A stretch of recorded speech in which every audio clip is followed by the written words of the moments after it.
Si pabagyo din. Awak beri bo, water cannon bo. Si pabagyo ni.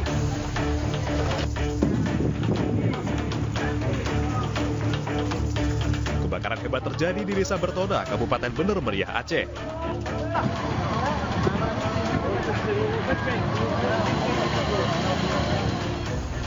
11 rumah warga hangus dilalap api.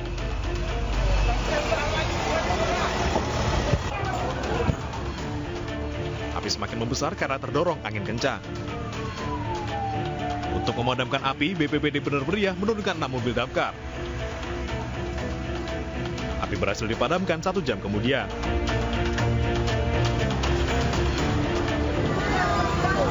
Buru-buru, panggil pelanwer. Pada nangis semua tuh. 4 rumah terbakar di permukiman padat di Jalan Jati Indah, Pondok Indah, Kebayoran Lama, Jakarta Selatan. Padatnya permukiman warga membuat api dengan cepat membesar hingga merambat ke rumah lain.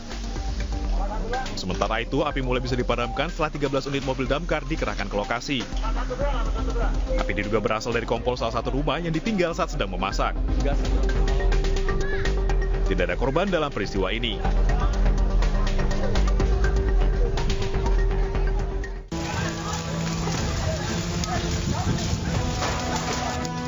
Kebakaran juga terjadi di permukiman warga di Dusun Cilelang Utara, Kabupaten Baru, Sulawesi Selatan. 7 mobil damkar diterjunkan ke lokasi guna memadamkan api, dibantu warga setempat. Pemilik rumah merupakan seorang pria yang akan segera menggelar lamaran dan pernikahan. Akibat peristiwa ini, uang sejumlah 50 juta rupiah, 1 set perhiasan emas serta beras yang akan digunakan untuk lamaran, ludes terbakar.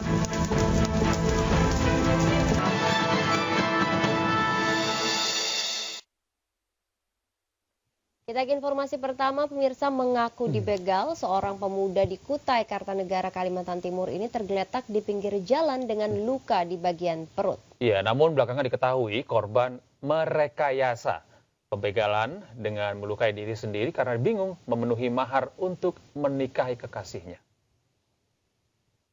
Kalau lewat karet, sini ada pembegalan, tadi ada yang ditusuk. Warga di sekitar Jalan Porosido Mulyo, Kutai Kartanegara, Kalimantan Timur geger dengan peristiwa pembegalan yang menimpa seorang pemuda. Korban tergeletak di tepi jalan dengan luka di bagian perut. Namun ternyata insiden pembegalan ini hanyalah akal-akalan korban. Pria bernama Febriadi ini pura-pura dibegal dan melukai dirinya sendiri untuk mendapat perhatian dari kekasih dan calon mertuanya agar bisa menikah. Pasalnya, Febriadi mengaku kebingungan memenuhi biaya mahar 50 juta rupiah. Karena terdesak, Pak. Terdesak apa? Terdesak supaya cepat-cepat nikahin cewek saya, Pak. Oh, nah kenapa? Apakah cewekmu meminta banyak uang pernikahan atau seperti apa? Ya lumayan, Pak. Mintanya lumayan banyak, Pak. Berapa dia mintanya? 50, Pak. Tapi kamu punya uang apa tidak? Ada, Pak, baru sedikit. Melakukan pengaduan ke Polsek Panggana, namun sebelum kami menerima laporan, tapi ada syarat pelaporan yang belum tidak terpenuhi, kemudian korban mengakui bahwasanya peristiwa itu tidak benar atau korban melakukan skenario sendiri bahwasanya tidak terjadi pembegalan. Meski sempat meresahkan, pelaku hanya diberi pembinaan lantaran belum cukup bukti untuk menyeret pelaku ke tindak pidana. Dari Kutai Kartanegara, Kalimantan Timur, Ardi Wirya, iNews melaporkan. Kita beralih ke informasi berikutnya, pemirsa. Sejumlah wanita PSK meronta dan menjerit histeris saat ditangkap petugas Satpol PP di wilayah Jakarta Barat. Ya, petugas ini mengamankan 4 wanita PSK dan 1 mucikari.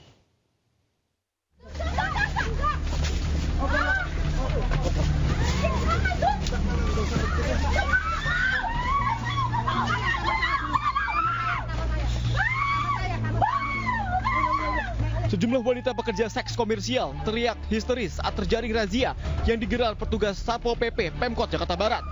Razia dilakukan di kawasan Tubagus Angke, Tambora, dan Grogol, Petamburan. Dan kita mendapati atau kita menjaring dan menjangkau warga atau masyarakat ya, pengguna, ulangi masyarakat PSK, ya, wanita-wanita yang menjajakan seks.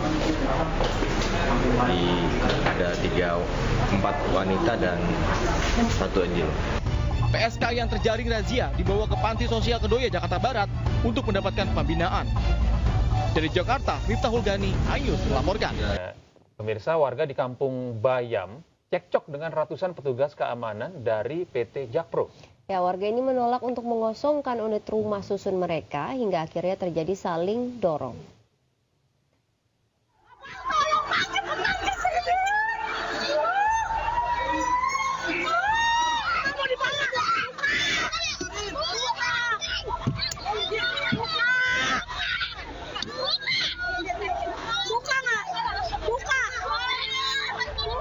Selasa siang, ratusan petugas keamanan mendatangi Kampung Susun Bayam yang berada di kawasan Jakarta International Stadium atau JIS Jakarta Utara. Para petugas ini mengaku mendapatkan perintah dari PT Jakpro selaku pihak pengelola. Petugas meminta kepada warga agar segera mengosongkan unit rumah susun yang mereka tempati. Tak terima diusir, warga pun menolak hingga akhirnya terjadi cekcok dan aksi saling dorong. Dari PPSU kayak gitu-gitu, kelurahan, banyak banget pokoknya. Ada sekitar 300 orangan ya kan, kami turun ke bawah. Nah, setelah kami turun ke bawah, ada pihak dari Jakpro yang bawa tol itu katanya memberi kami waktu 30 menit untuk mengosongkan unit ini, rusun ini ya kan gitu. Sedangkan dan mereka bilang kami sudah fasilitasi katanya ya kan untuk pindah ke Nagrak dan ke kalau nggak ke Huntara. Sedangkan surat-surat tertulisnya aja nggak ada gitu loh Mbak. Masa iya sih kami digeruduk secara tiba-tiba kayak begitu ya kan? Perselisihan ini pun dijembatani dengan dialog antar kedua belah pihak, tetapi belum menemukan titik terang. Hingga kini ratusan warga Kampung Bayam masih berada di dalam rumah susun Kampung Bayam dan memilih bertahan. Dari Jakarta, Rizky Falufi, iNews melaporkan. Ya, ini juga ada berita kecelakaan bus rombongan perangkat desa yang terguling di tol Tangerang Merak, Kabupaten Tangerang, Banten. Ya, dalam kecelakaan tersebut 17 penumpang terluka hingga harus dilarikan ke rumah sakit. Belum ketahuan rombongan Ciomas khususnya dan Pebuaran. Nah, ini korban-korbannya sudah. Bus rombongan perangkat desa terguling di tol Tangerang Merak, kilometer 46, Kecamatan Jayanti, Kabupaten Tangerang, Banten, Selasa pagi. Luka-luka. Sejumlah penumpang yang selamat terlihat mencoba mengangkat badan bus untuk mengevakuasi sejumlah penumpang lainnya yang masih terjebak di dalam bus. Diketahui bus membawa rombongan 45 perangkat desa dari Kecamatan Ciomas, Pabuaran, dan Padarincang. Kerasnya hantaman membuat bus rusak parah dan 17 penumpang terluka hingga harus dilarikan ke Rumah Sakit Hermina Ciruas, Serang untuk mendapatkan pertolongan medis. Kecelakaan diduga akibat bus mengalami mati mesin yang membuat setir dan rem tidak berfungsi dengan baik saat bus tengah melaju cukup kencang. Mengalami trouble mesin kendaraan, sehingga kendaraan ini diduga trouble ya. Kendaraan oleng ke kiri, membentur membatas jalan atau guardrail, sehingga sekitar benturan dari benturan awal sampai akhir kurang lebih sekitar 30 meter baru berhenti kendaraan tersebut. Petugas sempat kesulitan mengevakuasi bus karena bus berada di dalam parit tol. Kasus kecelakaan ini ditangani Satlantas Polresta Tangerang. Sebagian korban yang terluka ringan sudah dipulangkan. Dari Kabupaten Tangerang, Banten, Aimarani, iNews melaporkan.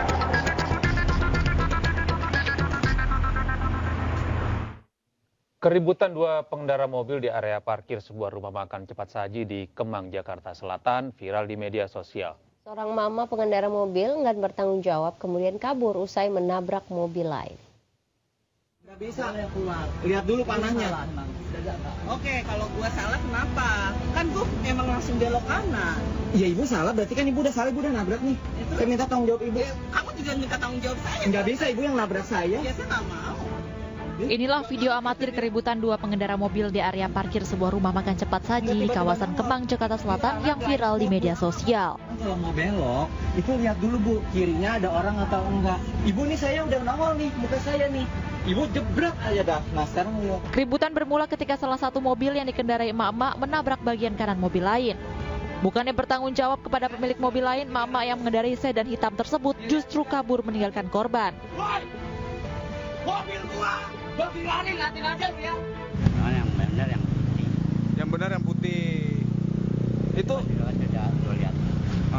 Udah ada tandanya. Lagi rame gitu.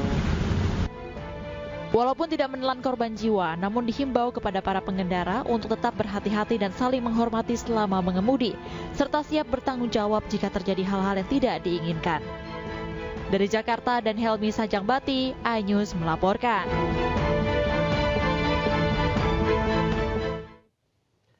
Ya, berikutnya pemirsa, petugas gabungan menggelar razia juru parkir liar di sejumlah wilayah di Jakarta Timur. Dalam razia tersebut, seorang juru parkir ngumpet di kamar mandi minimarket dengan alasan buang air.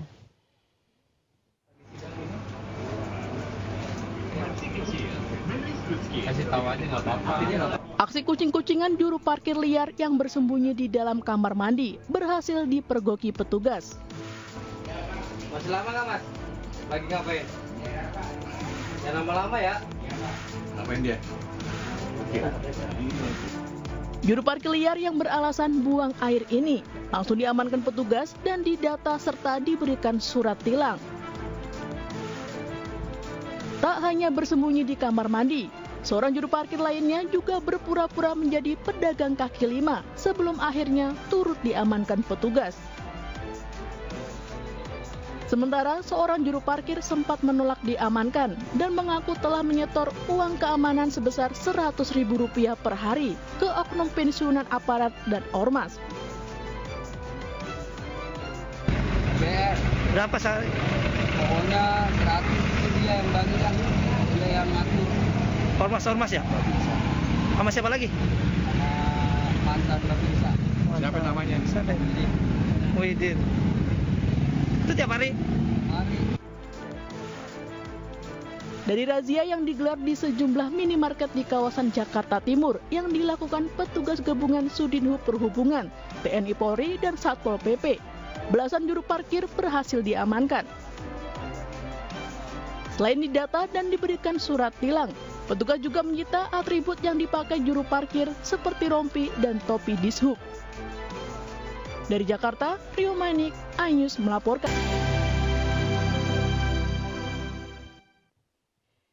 Terima kasih pemirsa, Anda masih bersama kami di iNews Today.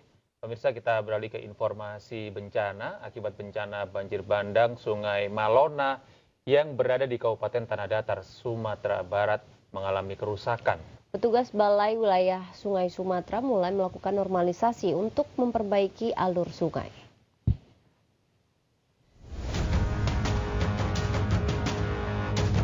Struktur Sungai Batang Malona berubah usai diterjang banjir bandang di Kabupaten Tanah Datar, Sumatera Barat. Perubahan meliputi alur, lebar, dan kedalaman sungai. Sebelum banjir bandang, lebar sungai awalnya sekitar 5 hingga 8 meter, namun saat ini berubah menjadi 14 meter. Balai Wilayah Sungai Sumatera 5 Padang mulai melakukan normalisasi dengan membuka alur dan memperkuat dinding sungai. Normalisasi di wilayah Tanah Datar dilakukan di 6 titik, yakni 1 titik berhulu di Gunung Singgalang dan 5 titik berhulu di Gunung Marapi.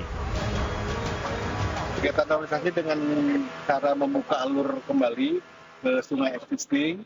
Kemudian jika di daerah tersebut banyak batu-batu yang terbawa, batu-batu itu akan disimpan di pinggir tanggul sebagai perkuatan tanggul. Proses normalisasi sungai terkendala cuaca yang tidak menentu. Namun penanganan ditargetkan rampung dalam 30 hari kerja dengan mengerahkan 11 unit alat berat. Dari Tanah Datar, Sumatera Barat, Agung Sulistyo, iNews melaporkan. Pemirsa, hingga kini pencarian korban banjir bandang Kabupaten Tanah Datar, Sumatera Barat terus berlanjut. Cuaca yang sewaktu-waktu berubah ini menjadi kendala petugas untuk pencarian korban. Sementara itu, pemerintah menyediakan posko pengungsian di sejumlah titik bagi warga yang tinggal di jalur merah.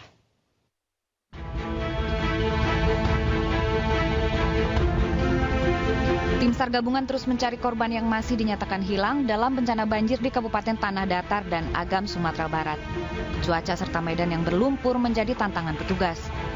Operasi pencarian korban banjir bandang akan tetap dilanjutkan hingga tanggap darurat usai pada tanggal 25 Mei. Totalnya 56, ya, yang 5 masih identifikasi. Kan sudah ditemukan tapi sudah meninggal kan? Oke. Artinya yang ditemukan 61. Jadi 56 yang sudah diidentifikasi dan ada sebagian sudah diambil oleh keluarga, dan 5 masih identifikasi. Total yang meninggal menjadi 61. Jadi data kita dari BNPB dengan Basarnas dengan pihak kepolisian ini cocok. Sejumlah pengungsi lahar dingin di Kabupaten Agam, Sumatera Barat meninggalkan posko pengungsian ruang kelas SD 08 Kubang 2 Koto Panjang. Sebagian korban memilih mengungsi ke rumah keluarga mereka pada malam hari dan kembali ke ruang sekolah pada siang hari. Selain sekolah-sekolah, pemerintah juga menyediakan lokasi pengungsian di lapangan bola Nagari Batu Taba, Kecamatan Ampe Angke, bagi warga yang saat ini menempati jalur merah. Dari Tanah Datar dan Agam, Agung Sulistyo, Wahyu Sikumbang, iNews melaporkan. Ya, dan pemirsa, untuk mengetahui kondisi terkini pasca banjir bandang di Sumatera Barat, kita terhubung dengan rekan Wahyu Sikumbang di Kabupaten Agam dan rekan Agung Sulistyo di Kabupaten Tanah Datar. Selamat pagi Wahyu dan Agung. Selamat pagi, Mbak Kamila. Ya, kita ke Wahyu terlebih dahulu. Bagaimana saat ini kondisi di pengungsian?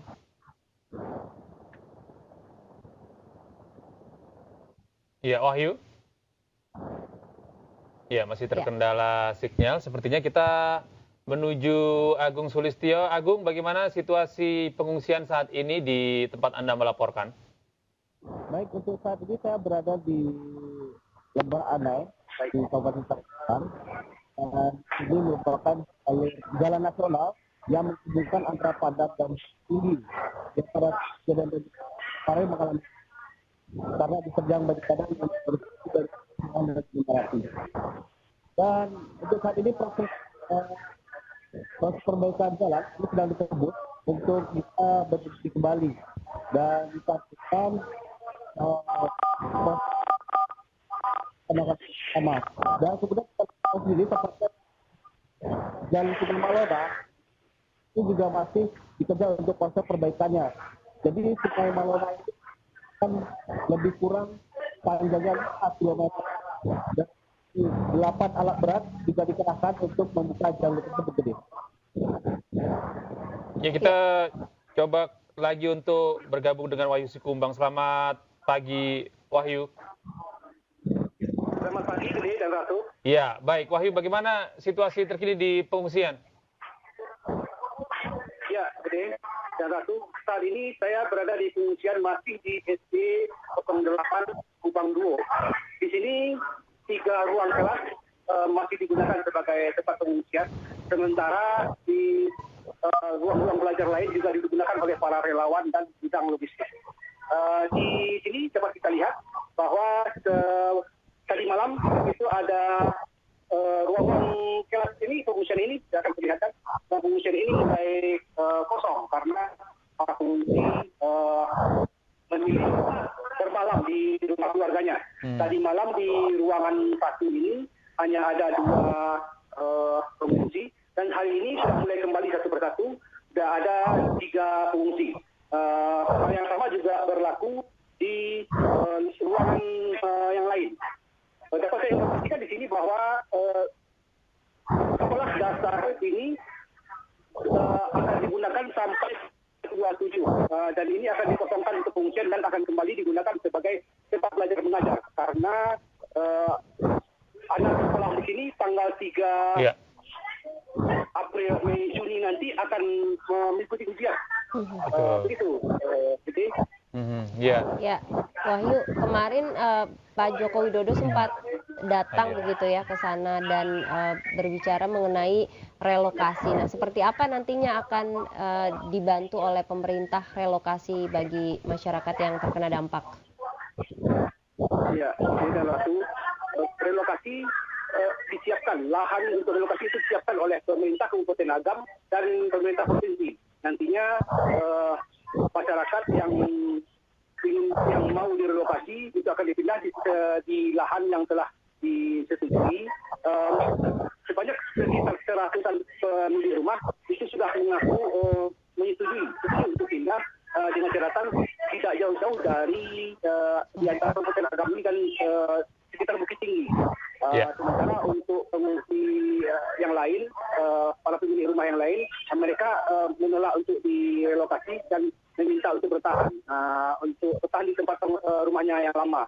tapi itu tetap disosialisasikan bahayanya kepada para penerima gitu. Ya, baik, terima kasih Wahyu Sikumbang atas informasi Anda, dan rekan kami ada Agung Sulistyo tadi. Terima kasih atas informasi Anda, Bang Agung.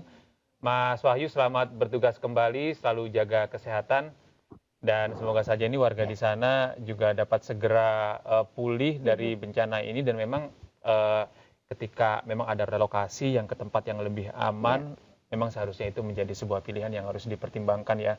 Betul karena memang sekali. Ini ke depan kan tentu saja potensi kebencanaan ini masih ada. Semoga ini menjadi jalan yang terbaik buat warga di Agam maupun di Tanah Datar.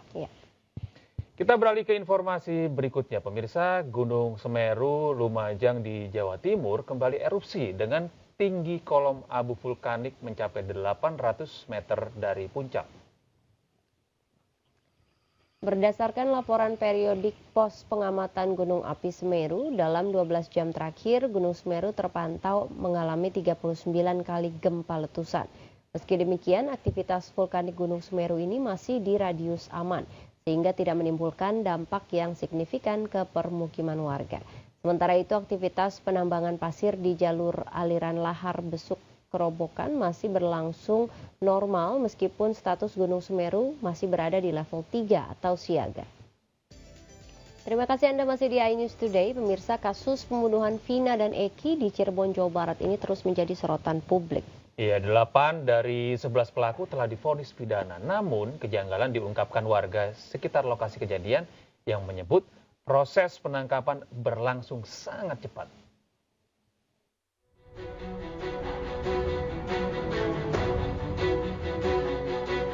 Di lokasi inilah Vina dan Rizky atau Eki dihabisi kawanan geng motor pada Agustus 2016 lalu.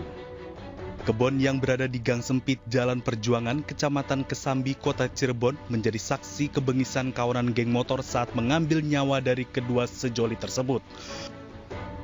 Bahkan di tempat ini korban Vina diruda paksa secara bergantian oleh para pelaku sebelum membuang jasadnya di flyover Talun seolah-olah kecelakaan.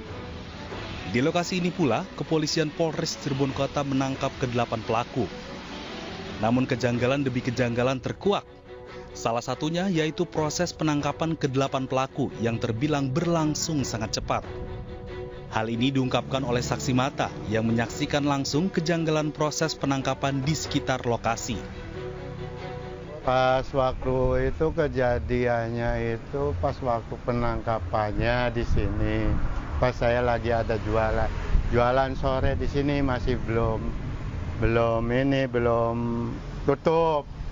Dikira saya ada anak-anak ditangkepin tuh, kirain tuh mau dibawa kemana gitu, nggak tahu soalnya cepat gitu gerakannya itu, nggak ditanyain siapanya tuh, tangkepin aja kan gitu. Oh, berarti main tangkap langsung bawa? Iya, kan dipakai mobil. Oh, berarti nggak ada interogasi di lapangan? Nggak ada, sebelumnya kan tangkap dulu. Mungkin diinterogasinya mungkin di sana, nggak tahu ya. Sementara itu, saat ini petugas kepolisian masih mencari ketiga DPO yang masih berkeliaran. Bahkan tim dari Mabes Polri harus turun tangan untuk mengungkap kasus pembunuhan terhadap Vina dan Eki. Dari Cirebon, Jawa Barat, Toy Iskandar, iNews melaporkan. Sementara itu menanggapi pernyataan pengacara terpidana yang menilai adanya kejanggalan dalam kasus pembunuhan Vina, kakak Vina angkat bicara. Ia bahkan menyindir dengan menyatakan penjara akan penuh jika maling mengaku.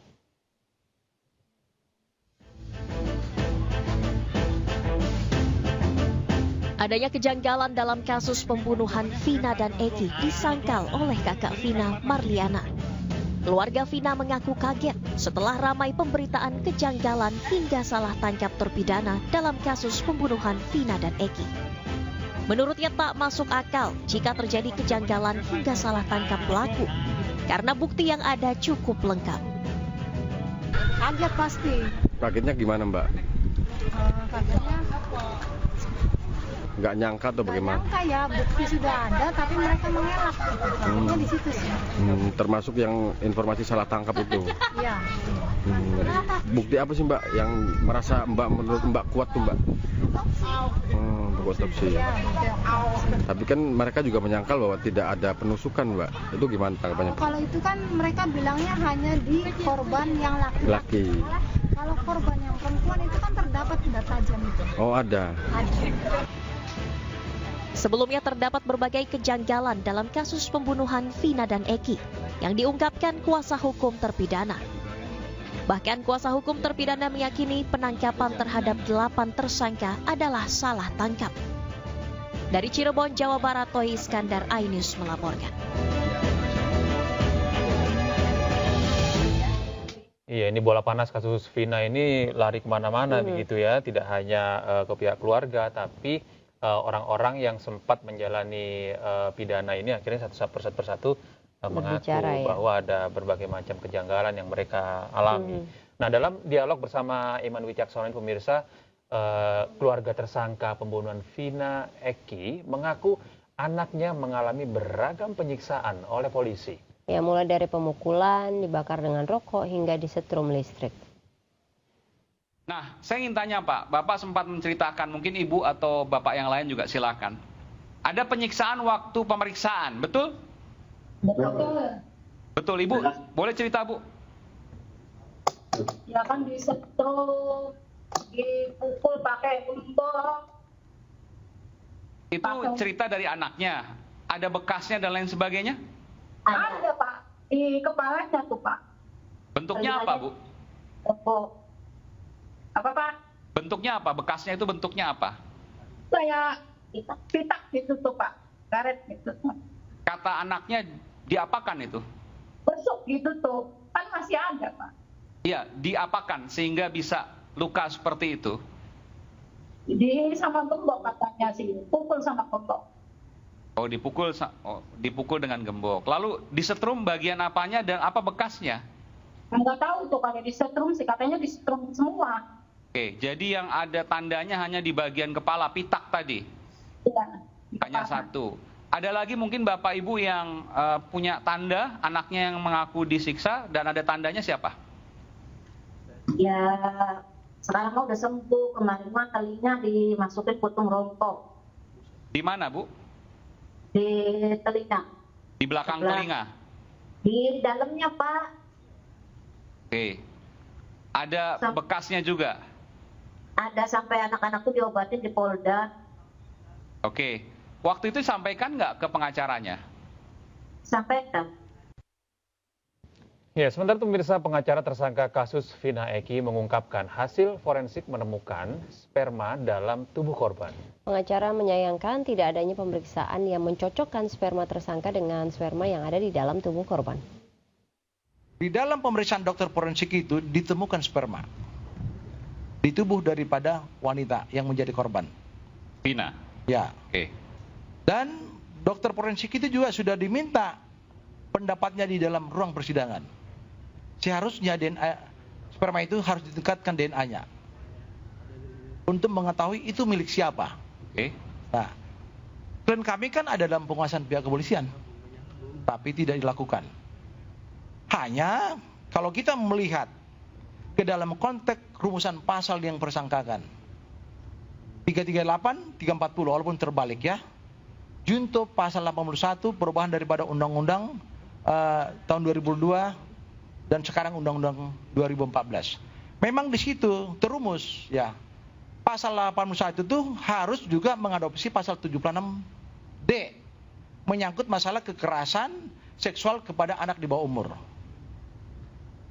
Kenapa sekarang ini ada orang bertanya-tanya, kenapa tidak menggunakan undang-undang masalah pasal tentang pasal belakang dulu Pak. Saya ingin tanya, itu Bapak tahu bahwa ada, mohon maaf tadi sebutkan tadi ya, ada sperma tadi itu di pengadilan sebelumnya tidak pernah tersebut di dalam BAP?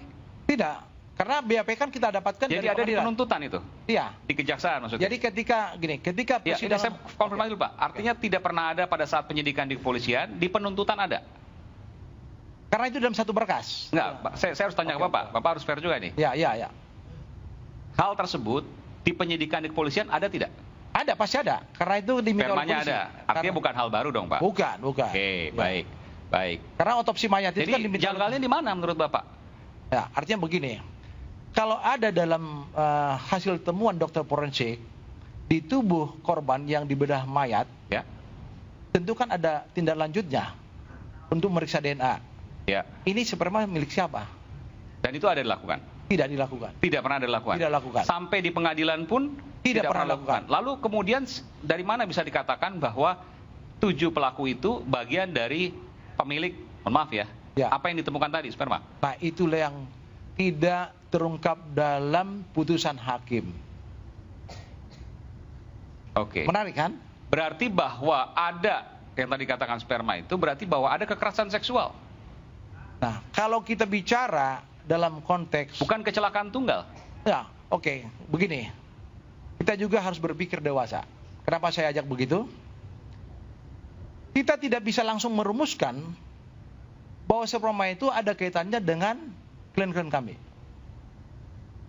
Kenapa saya katakan begitu? Saya tahu arah Anda kemana. Oke. Maksudnya bisa saja bukan itu, tapi kemudian bisa saja teman laki-lakinya siapapun itu. Oke, itu betul. Itu Anda mengatakan itu kan? Betul. Ya. Baik. Ya, dalam bincang di program Rakyat Bersuara, psikolog forensik Reza Indragiri mengutarakan adanya 2 celah dalam pemeriksaan kasus kematian Vina dan Eki. Ya, hal ini menyebabkan Reza Indragiri mempertanyakan apakah benar terjadi pembunuhan dan pemerkosaan. Lalu apakah 2 celah tersebut? Mari kita simak. Satu kesempatan forum bincang dengan di Reskrimum Polda Jabar beberapa hari lalu, di situ juga ada Pak Yogi dan ada Bu Titin. Saya tanya kenapa hal ihwal terkait dengan perkosaan tidak Bapak sebut. Lalu beliau katakan, 1, karena tidak dilakukan uji DNA, dan yang kedua, karena pelaku tidak mengakui perbuatannya. Dari hal itu muncul pemikiran tentang sejumlah loopholes di kepala saya. Sejumlah loopholes yang berujung pada 2 pertanyaan.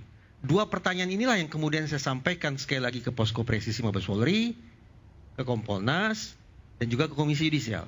2 pertanyaan itu pertama adalah, benarkah terjadi perkosaan? Dan yang kedua, benarkah terjadi pembunuhan? Nah, loopholes-nya terkait apa saja? Loopholes-nya tak lain tak kurang berkaitan dengan proses pemeriksaan secara saintifik yang saya elaborasi menjadi 3 persoalan. Pertama, saya melihat Mas Aiman, foto 6 orang dalam kondisi babak belur di muka. Dan saya berkesempatan juga berkomunikasi dengan terpidana anak yang sekarang sudah bebas, yaitu Saka. Yang juga bercerita ke saya bagaimana dia mendapatkan perlakuan yang luar biasa sadis ketika dia menjalani tanda petik pemeriksaan. Apa yang ingin saya katakan? Saya khawatir betul bahwa ini lagi-lagi menjadi dasar bagi saya untuk mengkritisi teman-teman di otoritas penegakan hukum yang terlalu mengandalkan pada mengorek pengakuan, mengorek kesaksian, mengorek keterangan yang mengandalkan daya ingat manusia. Kalau tadi Mas Aiman kan sempat skeptis ke Pak Yogi. 2 saksi, bagaimana mungkin mereka tidak terpercaya, begitu kan? Justru psikologi forensik menyimpulkan sebaliknya.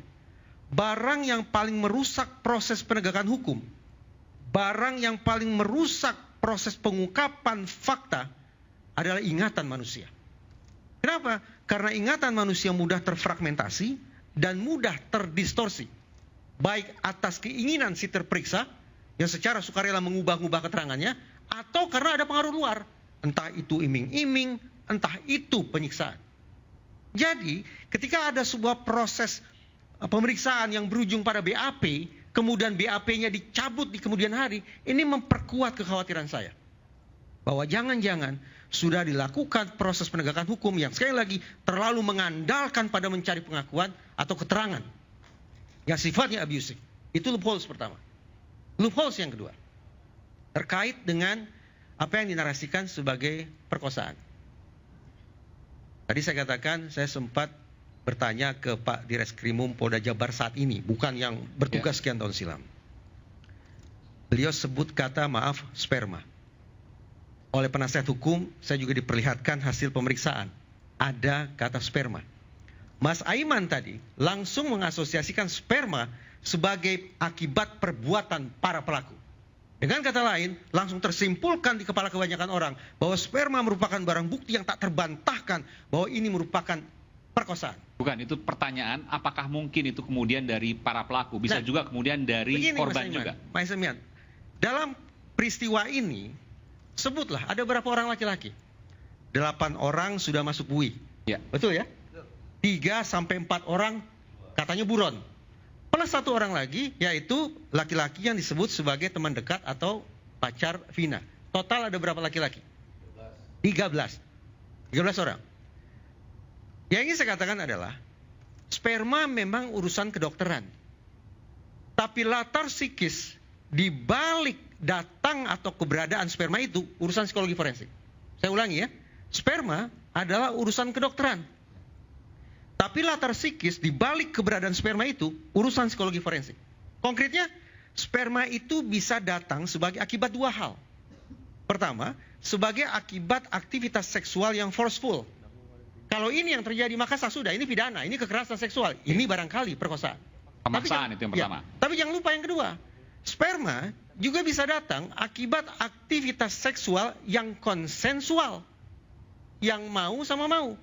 Pertanyaan saya sekarang, dari 13 orang itu, kita mau mengatakan yang mana ini sebetulnya? Kalaulah dianggap ada yang melakukan aktivitas seksual yang forceful dengan almarhumah, yang mana? Dan sebaliknya, kalau kemudian kita berandai-andai bahwa sperma ini adalah akibat dari sebuah aktivitas seksual yang konsensual, maka mitra seksual almarhumah yang mana? Kedua pertanyaan itu tidak terjawab. Kenapa? Inilah salah satu atau loopholes kedua yang menjadi pertanyaan saya. Tentang bagaimana uji saintifik itu tidak dilakukan secara tuntas. Itu yang kedua. Yang ketiga, benarkah terjadi pembunuhan? Nah, untuk mengulas ini, memang yang paling tepat adalah menurut saya teman-teman di kedokteran forensik. Kenapa? Karena mereka lah yang punya otoritas untuk membaca, kemudian membuat tafsiran dari sudut pandang kedokteran tentang apa yang terjadi pada tubuh almarhumah Vina dan almarhum Eki. Karena saya tidak punya otoritas di situ, maka saya hanya akan katakan sederhana begini. Mari kita bandingkan antara hasil otopsi dengan tuntutan jaksa. Kita bandingkan ada kesamaan atau justru berbeda satu sama lain trauma yang tercantum di dalam hasil otopsi dan trauma yang tercantum. Terima kasih Anda masih bersama kami di iNews Today, pemirsa. Menteri Pendidikan, Kebudayaan, Riset, dan Teknologi Nadiem Makarim berjanji akan menghentikan kenaikan uang kuliah tunggal atau UKT yang tidak masuk akal. Ya, adapun peraturan UKT baru hanya berlaku bagi mahasiswa baru dan juga tergolong mampu.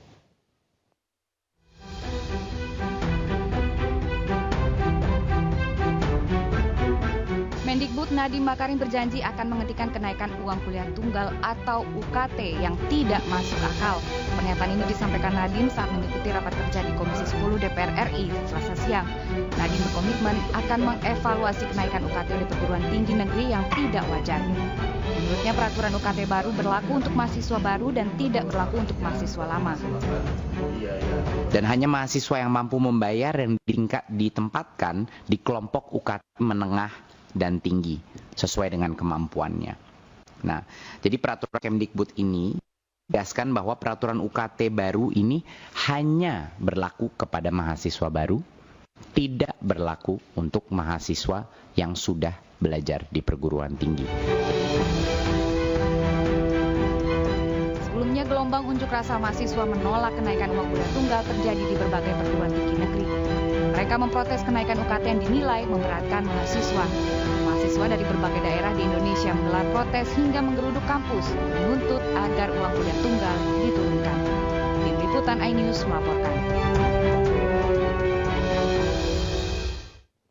Ya, ini memang kenaikan UKT ini kan menjadi polemik di berbagai universitas, tidak hanya negeri tapi swasta juga, Ila. Dan ini dirasakan memang kenaikannya ini cukup memberatkan, meskipun bagi mahasiswa yang dirasa mampu begitu ya. Nah ini kemarin kan juga Mas Nadiem ini juga memberikan informasi bahwa akan menghentikan kenaikan UKT ini, dan UKT ini kenaikan UKT ini hanya diberlakukan kepada mahasiswa baru. Ya, memang sebenarnya harus ada evaluasi juga ya, kenapa UKT ini kenaikannya cukup signifikan. Betul. Dan apakah memang diperlukan begitu UKT ini? Karena kan memang pendidikan itu kan sesuatu yang penting begitu untuk anak-anak bangsa kita. Iya, apakah betul. sebaiknya bagaimana dicarikan solusi lain untuk mereka mungkin bisa mencari tetap pendanaan, gitu ya? mencari pendanaan, atau mereka tetap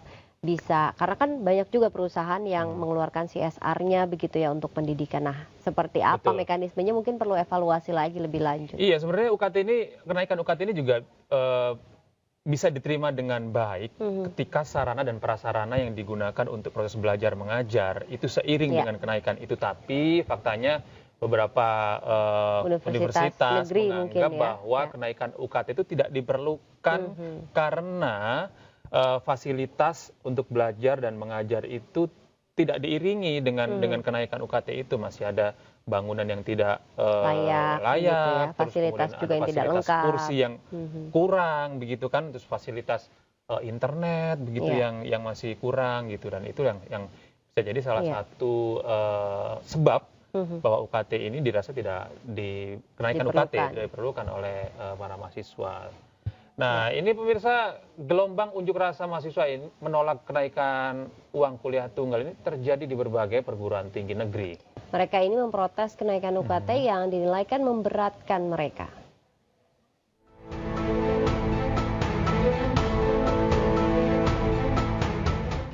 Kenaikan uang kuliah tunggal di sejumlah perguruan tinggi negeri memicu gelombang unjuk rasa.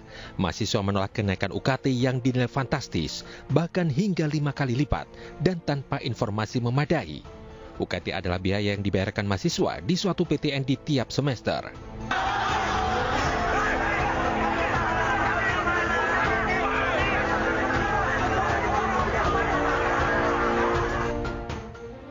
Kericuan terjadi saat ratusan mahasiswa berunjuk rasa di Universitas Jenderal Sudirman, Purwokerto, Jawa Tengah. Mahasiswa adu mulut dan saling dorong dengan petugas keamanan kampus saat memaksa masuk ke gedung rektorat. Akibatnya sejumlah kaca di gedung rektorat pecah.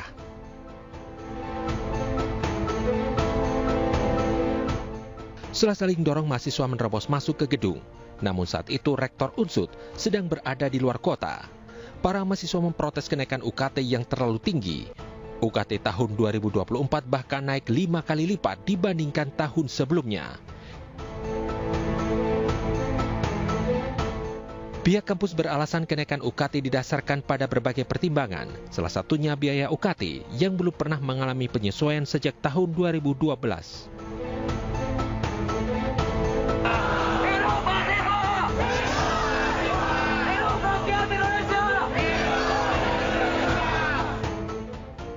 Ratusan mahasiswa Institut Teknologi Bandung menggeruduk gedung Rektorat ITB di Jalan Sulanjaya, Kota Bandung, Jawa Barat. Aksi ini sebagai penolakan mahasiswa terhadap skema pinjaman online untuk membayar uang kuliah tunggal atau UKT yang dinilai semakin mahal.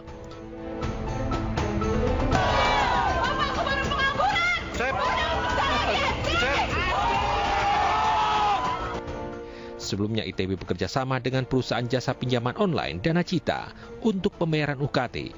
Pembayaran UKT dengan pinjol dilakukan dalam rentang waktu 12 bulan.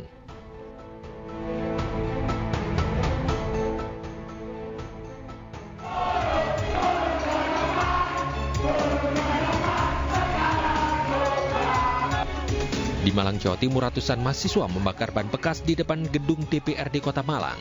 Para mahasiswa kesal karena tidak ada satupun anggota dewan yang menemui dan menerima aspirasi mereka di momen 26 tahun reformasi. Beberapa mahasiswa memanjat pagar gedung dewan yang ditutup dan dijaga aparat kepolisian. Mereka kemudian masuk ke dalam halaman gedung DPRD, namun pintu masuk gedung dewan ditutup. Akhirnya setelah aksi berlangsung selama 2 jam lebih, massa masuk ke dalam gedung dewan. Selain menyuarakan 26 tahun reformasi, massa juga menyampaikan 9 tuntutan antara lain persoalan UKT yang mahal hingga rancangan undang-undang penyiaran. Tim Liputan iNews melaporkan.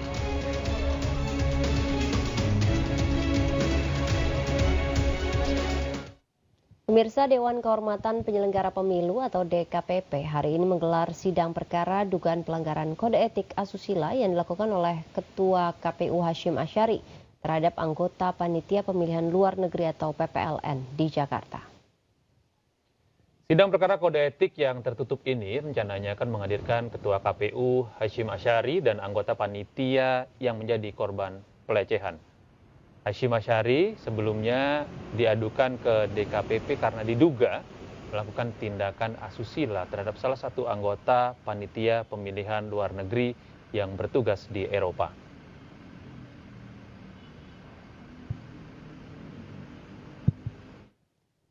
Dan pemirsa, untuk mengetahui informasi terkini terkait sidang pelanggaran kode etik dugaan asusila oleh Ketua KPU Hasyim Asyari, kami sudah terhubung dengan rekan kami Irfan Hardiansyah di Gedung Dewan Kehormatan Penyelenggara Pemilu Jakarta Pusat. Selamat pagi Irfan, bagaimana jalannya sidang etik Ketua KPU hari ini? Siapa saja yang sudah hadir? Baik, selamat pagi Gede dan juga pemirsa. Memang pada hari ini sidang pemeriksaan dugaan pelanggaran kode etik penyelenggara pemilu untuk perkara nomor 90 PKE DKPP /5/2024 di ruang sidang DKPP Jakarta Pusat ini sudah berlangsung sejak pukul 9.30 waktu Indonesia bagian Barat. Dan untuk jalannya sidang sendiri memang digelar secara tertutup, dan untuk perkara ini diadukan oleh perempuan berinisial CAT yang memberikan kuasa kepada Aristo Pangaribuan dan rekan-rekan yang mengadukan Ketua KPU RI yakni Hasyim Asyari. Dan untuk agenda sidang hari ini merupakan mendengarkan keterangan dari para pihak, baik pengadu, kemudian juga teradu, saksi maupun pihak terkait. Dan untuk Hasyim Asyari sendiri ini dilaporkan ke kantor DKPP ini pada tanggal 18 April 2024 dan dinyatakan lengkap administrasi untuk dilakukan sidang ini pada tanggal 26 April 2024. Kemudian juga dalam pokok aduan ini pihak pengadu ini mendalilkan teradu yakni Hasyim Asyari diduga mengutamakan kepentingan pribadi dan memberikan perlakuan khusus kepada pengadu yang bekerja sebagai anggota Panitia Pemilihan Luar Negeri atau PPLN di Den Haag, Belanda.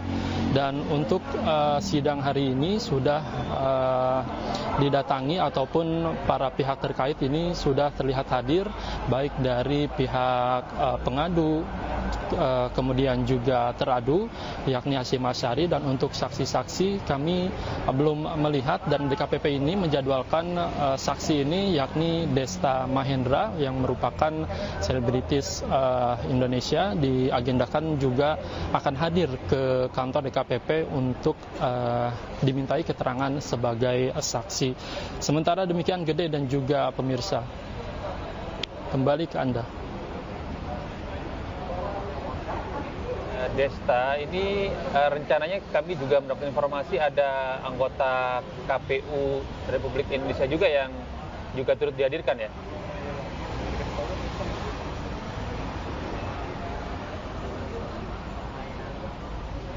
Baik Gede dan juga pemirsa, memang selain Dedi Mahendra atau Desta, DKPP juga ini telah memanggil beberapa saksi ahli baik dari anggota KPU maupun dari pihak lainnya.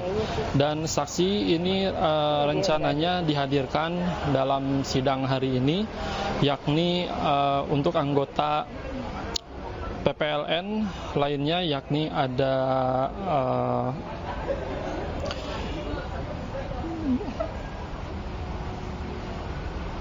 yang merupakan saksi dari salah satu dari anggota KPU yakni baik sejumlah saksi terpantau belum hadir memang pada siang hari ini. Dan untuk yang hadir sendiri ini ada dari beberapa pihak yakni Komnas HAM dan juga Komnas Perempuan.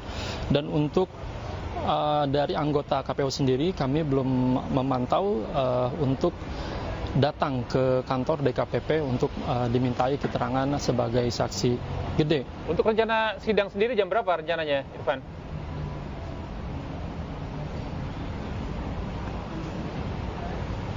Baik, untuk jalannya sidang sendiri ini memang sudah berlangsung sejak pukul 9.30 pagi tadi dan ini digelar secara tertutup dan dari itu kami para media masih menunggu untuk update terbaru jalannya sidang ini seperti apa dan kami para awak media masih menunggu di luar ruangan sidang DKPP di Jakarta Pusat ini, Tide. Baik, kita akan menantikan bagaimana sidang hari ini begitu. Terima kasih Irfan atas informasinya. Selamat bertugas kembali.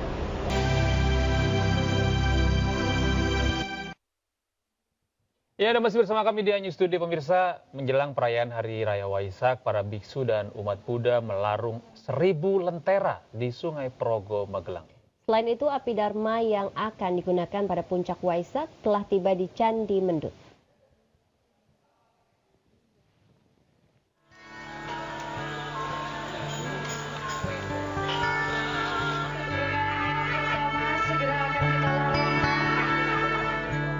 Para biksu dari Majelis Ulama Nyingma Indonesia atau MUNI dan umat Buddha dari berbagai daerah melarung gunungan lentera di Sungai Progo, Magelang, Jawa Tengah. Ritual melarung 1000 lentera pelita Purnama Sidi pada Selasa malam ini memiliki simbol yang mendalam, di mana dalam ajaran Buddha, pelita merupakan simbol penerangan, sedangkan tujuan dari larung pelita adalah untuk kesejahteraan dan perdamaian dunia. Dalam pelarungan lentera, umat Buddha juga menyelipkan doa dan harapan melalui secari kertas yang ditempel di tempurung kelapa, dengan harapan semesta mengabulkan doa-doa mereka. Kegiatan ini kayaknya baru tahun ini ada nih, karena sebelumnya ikut Waisak Nasional di Borobudur ini belum tahu ada kegiatan ini. Jadi makanya sangat antusias untuk hadir ke sini, mengikuti prosesi dari awal sampai akhir sampai hari ini, dan juga besok sampai nanti pas hari Waisak. Jadi memang tahu ini dari teman-teman saya yang ada di KCBI, Keluarga Cendekiawan Buddha Indonesia, yang mana ada di bawah Walubi.